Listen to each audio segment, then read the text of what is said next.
নমস্কার, আমি আশিস চলে এসেছি আবার একটা নতুন ভিডিও নিয়ে। আশা করি সবাই খুব ভালো আছেন, আরও ভালো থাকুন।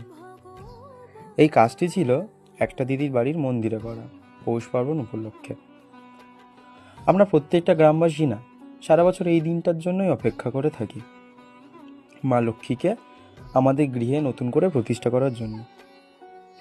প্রত্যেক গৃহে অন্ন, গোলভরা ধান, শস্য ভরে থাকুক মা লক্ষ্মীর আশীর্বাদে। মা লক্ষ্মী প্রতি গৃহে অটুট থাকুক। এই পৌষ পার্বণ প্রতি গ্রামবাসীর কাছে খুব আনন্দের। শুভ মকর সংক্রান্তি, সবার ভালো কাটুক, আনন্দের সাথে কাটুক মকর সংক্রান্তি। কাজটা কেমন হয়েছে জানাতে ভুলবেন না কিন্তু। আর হ্যাঁ, ভিডিওটা ভালো লাগলে অবশ্যই একটা লাইক, কমেন্ট আর শেয়ার করবেন।